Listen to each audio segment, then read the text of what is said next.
Hi everybody again. We're moving into our second day of material in the Roman Empire. Remember, if you have any questions, just email me those questions. Just to recap what we did last time, we talked about the rise of Octavian Augustus Caesar and how he was selected because of his seemingly small term when it turns out that he's going to be in for over 4 decades.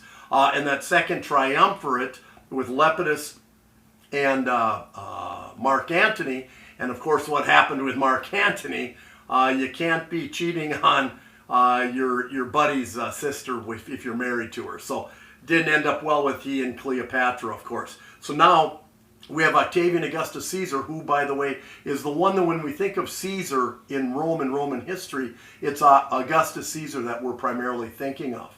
Okay, moving that into today. Oh wait, is Kitty, is he studying or looking at his notes? What, Kitty? He's taking a you have bath. Questions? Oh, he's just blowing me off. Okay, well that's his problem. He's not going to do well. Remember, you have to take the notes because it's going to be an open notebook test here on out with the material. So everybody should be doing pretty well. Okay, in the Roman Empire, it lasts approximately 500 years when we go from start to finish, the rise and then the ultimate fall. Once again, our country's on a trajectory of 200, 250 years. We're going to see with Rome what's happening there in this 500 years. I put down that Caesar because Caesar now is not just a family name by Julius Caesar, but it's actually now a name that is embodied with the leader, the emperor, the king, if you will, the exalted one. We see this with Kaiser and Tsar as well that we've already talked about. So that's now where Caesar is transcending, certainly with Augustus Caesar. Okay? What he does and why he's so significant, he's in power for, like I said, over 40 years. And in 80 AD, we see the Colosseum built. That is after Augustus Caesar, but that's integral, of course, because we know about it with the gladiators in the Roman Empire. So today what we're going to talk about are just putting Rome together in terms of a society. So we have the Colosseum. It's built in 80 AD, and we know what that is. That's a structure that obviously was meant to entertain the slaves and the peasants.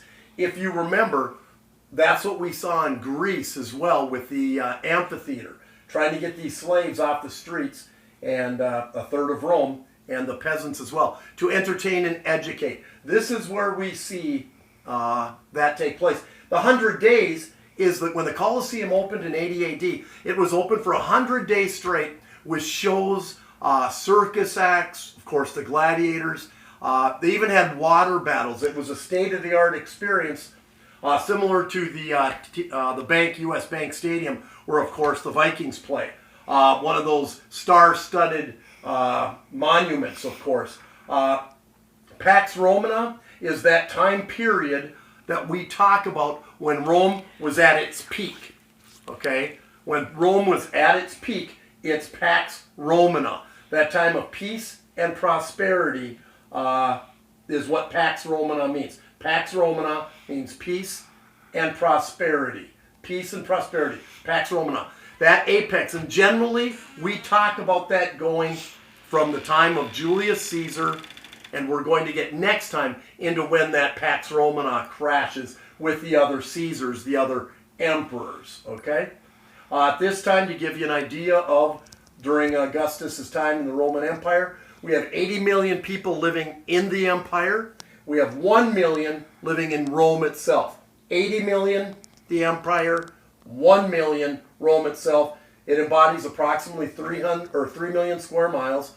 A huge, vast empire. The world's never seen this. From Great Britain, common term today, from Britannia, all the way down to Northern Africa, to the east, to the Middle East, and of course to the Atlantic.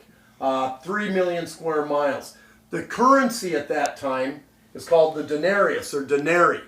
And what Augustus Caesar did in his term is he did similar to Hammurabi that we talked about and Alexander, that he took a tax and he lowered the tax across the territories from Greece to Gaul to Britannia to Africa, Egypt. He created under one roof of sorts that tax and lowered it. Okay?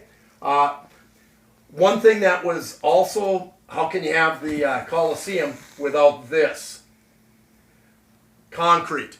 That was a huge undertaking discovery that was used by the Romans. If you remember, the Greeks used marble extensively. Here, Augustus Caesar was a genius.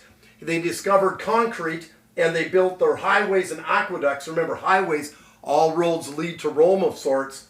These highways were built from concrete, and aqueducts. And the aqueducts carried water from the reservoirs from the Apennines and the Alps to the people, a million people, in Rome.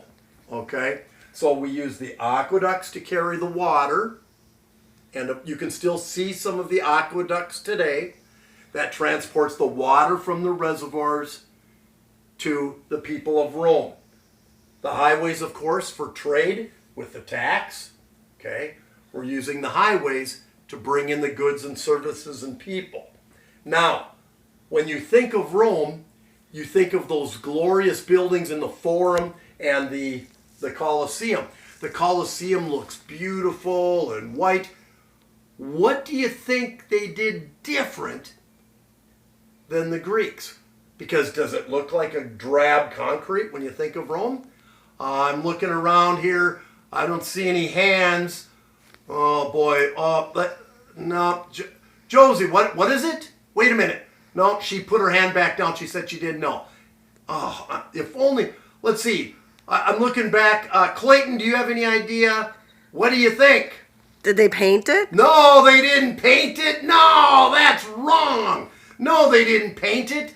What they did is they took marble and put it and affixed it on the surface of the concrete, and that's where we came up with a word called a facade. It's a facade, a fake front. So it looked like it was all marble, when in actuality, it was truly just concrete. That's why today, if you go to Rome and you look at, let's say, the Colosseum, okay, you're going to see that it's basically just concrete. That's because the facade of the marble has been ripped off during this 500 years of the rise and then ultimately the fall. All right. Next time, we're going to talk about what happens to this peace and prosperity. What goes up must come down. And Augustus Caesar can't live forever.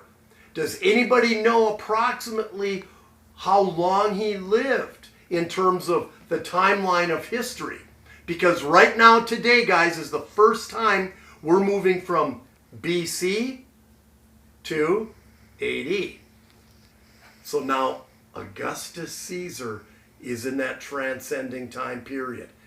He's the emperor when Jesus Christ was born. But he's not going to live his entire, time. And he's not the Caesar that Jesus refers to and give to Caesar.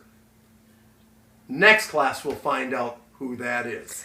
Thanks, guys. Say, Mr. Klein, do you want to tell them that they're going to have to go out and check every day because this is going to be coming in smaller increments? Yes, we're going to be doing this every day. Instead of one big bite, we'll do the littler bites, and we'll continue on then next class.